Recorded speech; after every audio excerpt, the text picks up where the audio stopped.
Katryna Johnson is a North Charleston resident with 30 years of legal, business, and nonprofit leadership experience. She now wants to bring that experience to North Charleston City Council to serve District 5. I talked one-on-one with Katryna for this edition of Quintin's Close-Ups. And if you haven't already, subscribe to my YouTube channel and like Quintin's Close-Ups on Facebook. Katryna Johnson. Quintin.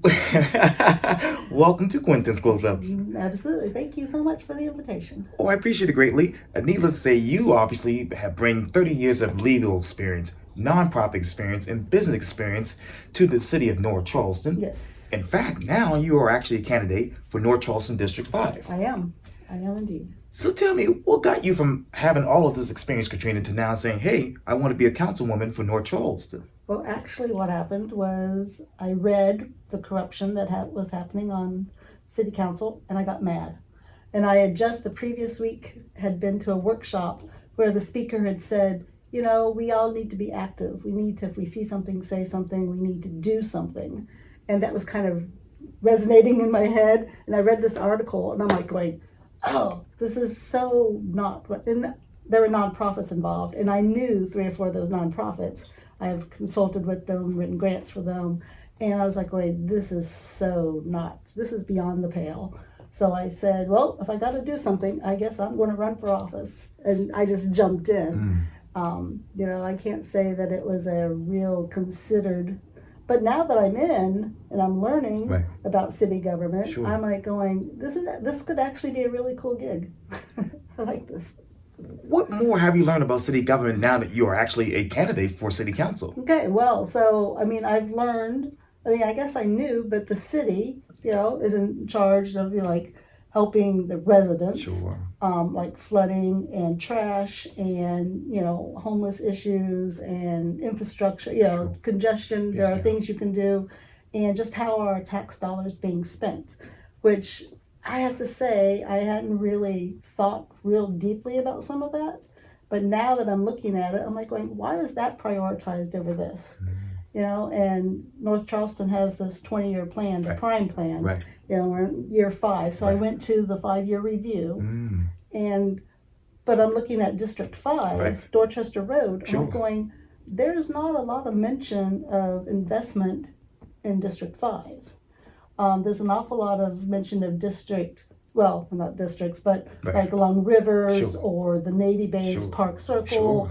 But Dorchester Road is an important piece of North Charleston, and it hasn't been heavily invested in. And we need to just draw some attention to it. So, you know, those are the kinds of things. I'm learning, what does city government actually do? You know, and there's a lot of, some of it's state, some of it's federal, some of it is, you know, SCDOT has to take care of that. We can't take care of that, but we can complain about it.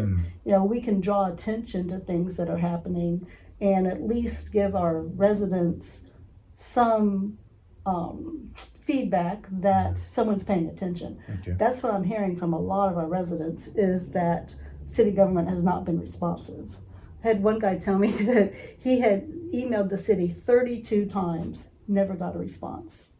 And that's unacceptable. That is, I mean, you should at least get a response that we look into it, and it's not a city issue. It's these, you know, here are the agencies that can help you, or here's whatever. But you can't email 32 times and not get a response. That's just ridiculous. What exactly is the relationship between the residents and the city of North Charleston government? Well, I mean, they should be able to, like, there was a woman, I was at a community meeting, who, she was like going, I know that there are places, but I need help, like, replacing my windows. Now, there are nonprofits, there are grants available, but she didn't know how to get those resources. It's like, yeah, you know what, as a representative, here are the organizations that I can put you in touch with, you know, and see if you qualify and get some help. So the residents, they have complaints. Like, I have a lady kind of in my area who, she says, homeless, drug, you know, whatever, they kind of like hang out in her backyard sometimes. They leave trash and they leave like needles, pills, whatever in her backyard. And she goes, I've complained and complained. She goes, but no one ever comes and helps me move them along. She goes, and she's not going to go out at night. Right. She's not. And so if the city doesn't respond, then the residents feel neglected. And I think that's been happening, at least in District 5. I can't speak for the rest of the city. Sure. But in District 5, people feel that they're not being heard. When you go back and look at that prime plan, which a lot of people think is the comprehensive plan for the city of North Charleston, and without naming any districts, of course, where do you think District 5 is being over prioritized over versus these other districts? Well, I mean, there's just not, I mean, Boeing, and the airport, which is not really in District 5, it borders, but at least there's going to be investment towards them, right, to improve roads and everything to get to the airport, to, Boeing is expanding in different ways, kind of thing. But actually looking at North Charleston, we have a lot of, I mean, I drive down Dorchester Road, there's a lot of vacant buildings that really need to be invested in. One thing that I've heard, there's a lady who is actually looking at buying a franchise, and her franchise would be located along Dorchester Road. And she actually said, she's like, she goes, I got off 26. She goes, and I had to say, she goes, it looks like a really rundown area. She goes, I don't know if I'm going to be comfortable having my business there. I was like, I mean, I understand it because it definitely needs some sprucing up in some areas. But the feel is that it's run down. It hasn't been invested in. So we need to work on that. We need to do some investment. Where exactly could investment be ideal in your district? Well, I think all along Dorchester Road. I mean, what was the Bilo, where Bilo was? Bilo, now Family Dollar's gone. And it's like, that, to me, that needs to be a community draw of some sort. I actually have a poll out on my Facebook. I was like, what should be there? And some people say it should be another grocery store. One thing that drives me crazy is that, I mean, I love Food Lion, I love Save-A-Lot, but you go to Mount Pleasant, they've got Whole Foods, they've got Trader Joe's, they got Aldi's, they just got a Fresh Market. They've got, it's Publix. Like, well, they got Publix, but, those are healthier alternatives, not as much processed. I think our neighborhood could really use something like that. Where it goes, I don't know, but that Bilo's there. It could be a bowling alley. It could be, I actually think it should be a community center, like to have workshops and like pop-up events. Because we don't have a lot. Now there is going to be, for the Wayland, there is going to be a new community center built, but it's going to be across the street over in Dorchester Terrace. It's not actually, because they said they couldn't find land in Wayland. And yet I drive around and I'm like going, what about that lot? What about that lot? I don't know. Like, I want to have a community day for the Wayland, and have it up at Morningside or Garrett, that big parking lot there. They never have events back there. It's like, why? You have that football stadium, the one at Garrett, but then also the new one they built, the CCSD. It gets used, 15 times a year? It's like, it's a beautiful facility. There's a lot of land. There's a lot of things you could do there. So why aren't we utilizing those kinds of things? I don't know. I want to find out. Yes, ma'am. Staying on that, what exactly are the last figures of population for your particular district? I don't really know the number for, I know there's 6,000 registered voters, but I think the population is like 30,000. Okay. So in that, staying with that, what is actually the biggest demographic in your district? Well, it's a really interesting mix because I've got different neighborhoods that are older, that are like, the average age is like 48. But then I've got like two neighborhoods that I know of where the average age is more like 29. So it's really different. I mean, we've got some really established neighborhoods that, the median home prices are, 400,000 and above. And then you've got some houses, some neighborhoods that, the average income is only like 29,000, 26,000. So it's really a mix. A mix. Yeah. And, from the time that I've known about North Charleston to the right now, it has had its traditional, historic population. What trends are you looking at when it comes to population in your district? Trends. Well, I mean, I actually, we have to be careful about gentrification, right? We really do have good housing stock that just needs to be renovated and kept affordable. Mm. But in order to do that, we also then need to make sure that we're providing jobs, economic development, that people can actually get a living wage. And, one of the things we've got right now is in some neighborhoods where there's higher crime rates, there's a lot of, I don't want to say, but single moms kind of thing that are maybe working two jobs, like minimum wage jobs, and, doing the best she can to pay for the rent and get the food and, whatever.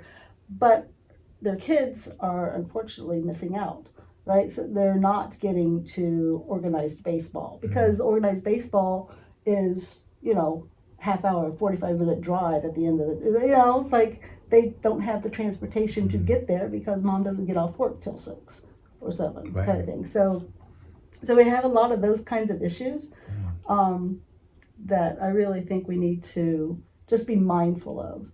We really do need to improve the housing stock, but not take the rents up so high or the property values so high that people can't afford it. I got to break down a couple of things for you Yeah. and back it up. So let me ask you this then. When it comes to obviously, the housing and whatnot, what's more important for your district, Ms. Katryna? Is it building new homes in commercial space or rehabbing and better utilizing that space? It's rehabbing and better utilizing. We are pretty landlocked. We don't have a whole lot of room for new development. Right. What I don't want to, I really don't think the good idea would be like to tear Bilo down and put up apartment complex. I don't think that's what we want. I think we would rather look at the housing that is there and modernize it, make it livable, continue to make it livable, but keep it affordable. Okay. What do you need right now in your district? Is it affordable housing? Is it attainable housing? Or is it workforce housing? Well, we want all of it, right? We need a little bit of all of it. But I really think that, as far as the housing is concerned, there are certain areas that, I guess it used to be a trend because you can go through the neighborhoods and see that they were allowed to have UDFA, I don't know what the letters are, but they could have extended housing on, they could build an apartment in the backyard, or they could, and you can see like there's a couple, houses that have like a trailer in the back, or they have a garage and on top of it you can see that was an apartment kind of thing. But that hasn't, I would love to see more of that. Right now, North Charleston has a cap on the number of short-term rentals. Right. Not that I want, and I don't know that we need an entire neighborhood of corporate-owned short-term rentals.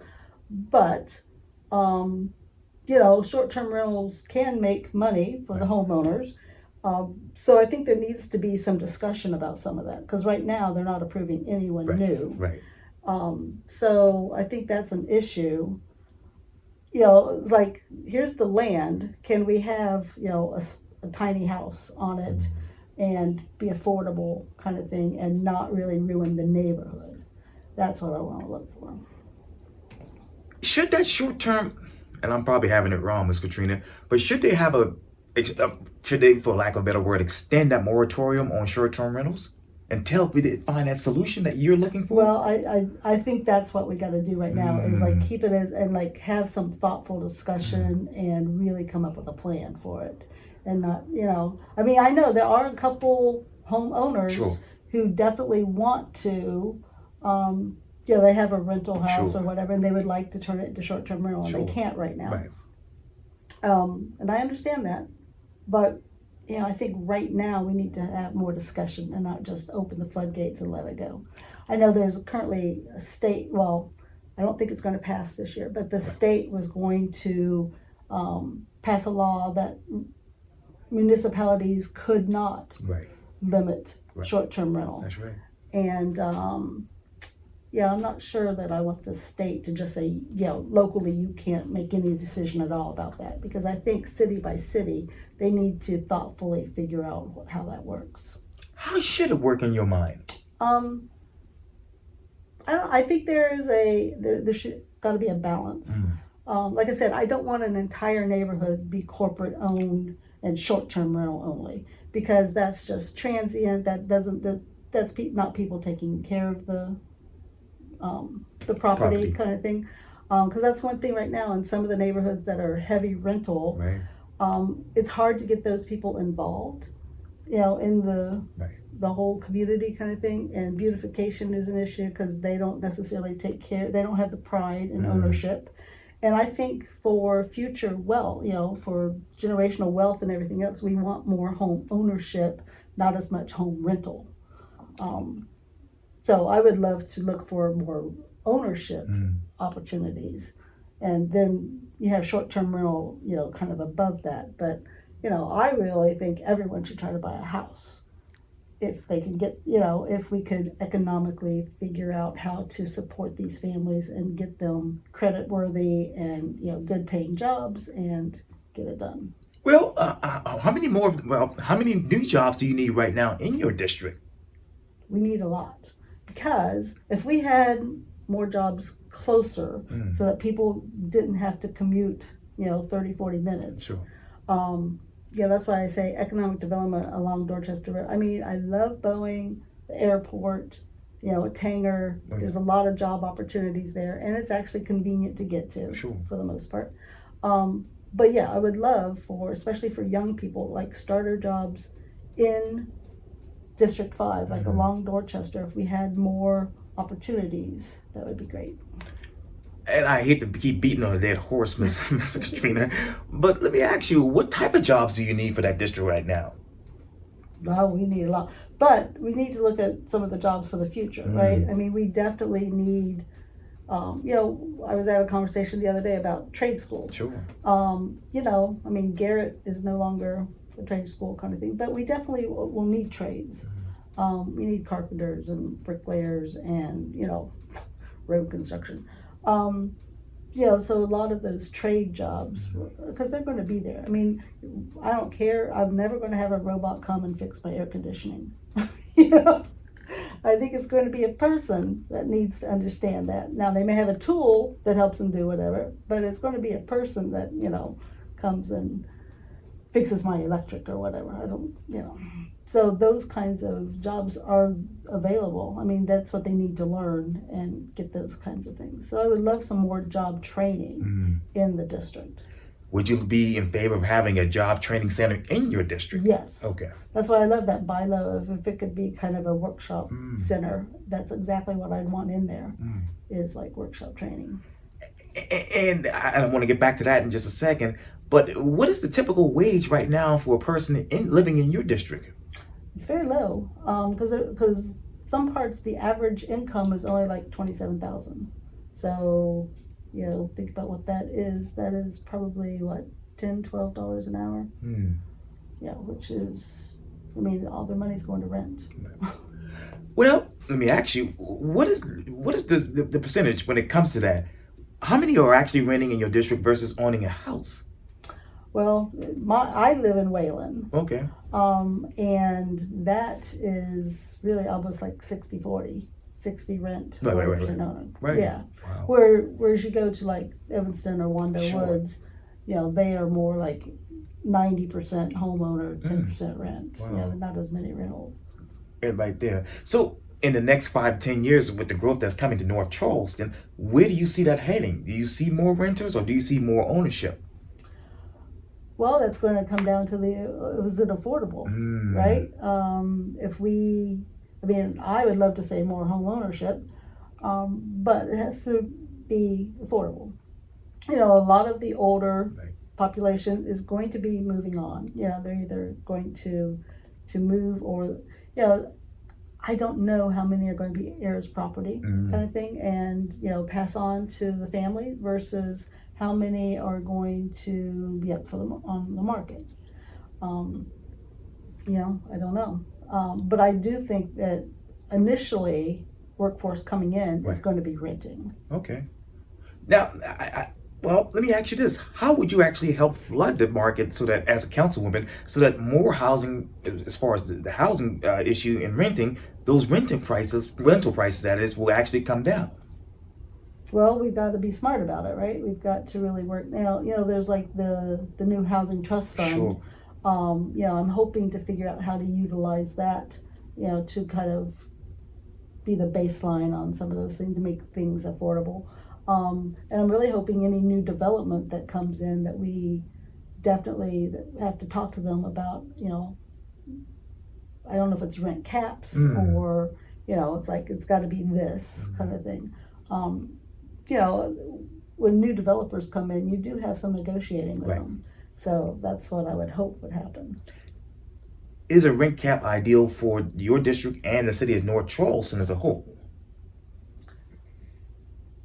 I don't know, and I don't know if it's really a rent cap, but I think it's got to be at like some sort of range. It can't be above this as far as, and I don't know. When I look at the whole city of North Charleston, Yes, ma'am. I mean, there's some areas that are, a little bit better off than my section. Right.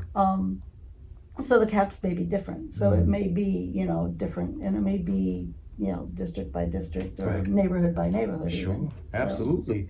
And you talk about those developers, Ms. Katryna. So how many developers have actually built affordable units in your district over the past 5 years?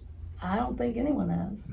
I don't think that. Well, really the only new development that has happened housing wise Right. in District 5 is along Montague, that Asher House. Oh, yes. Just 300 some apartments there.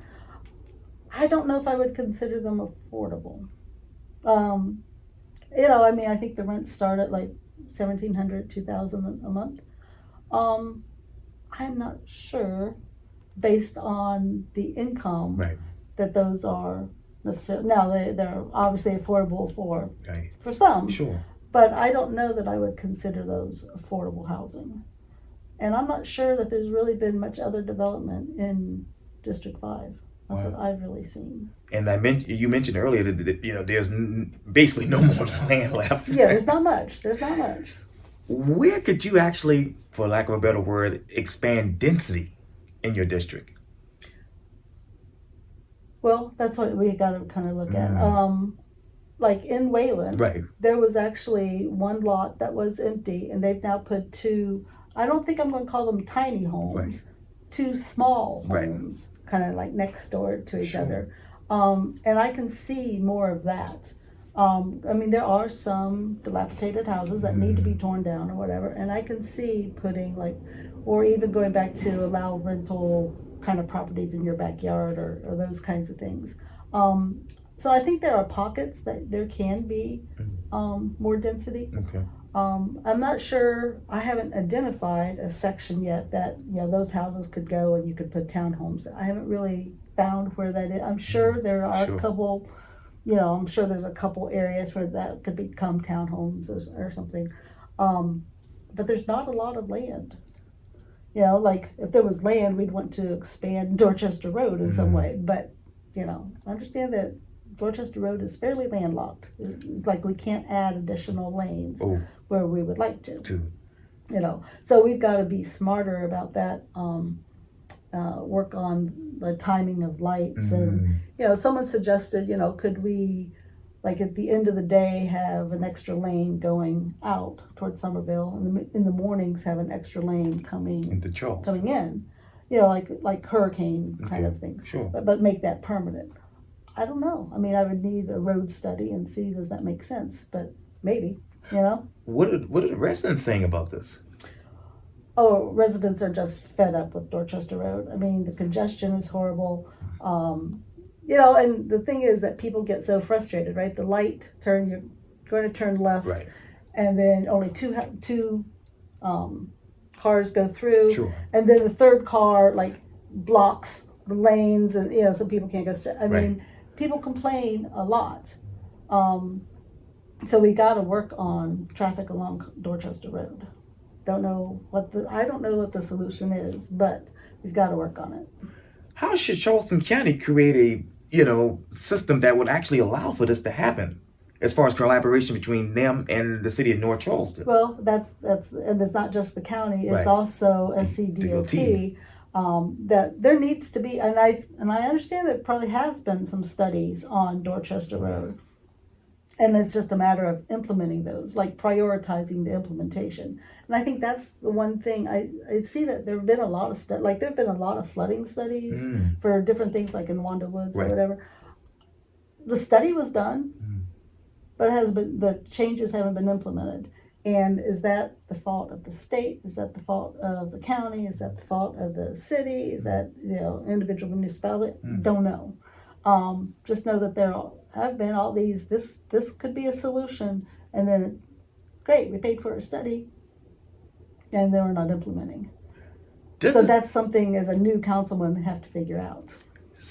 And I know I want to ask this too, but does the city of North Charleston actually have a stormwater plan for your district and the city as a whole? I don't know if the city does. Now, I understand that the state does. And that's the thing. I think there's, this is what I hear from residents, is that, they talk to the city and the city say, well, it's the county or it's the state. And you talk to the county and they say, well, the city should be doing it. And you talk to the state and they go, well, that's the county.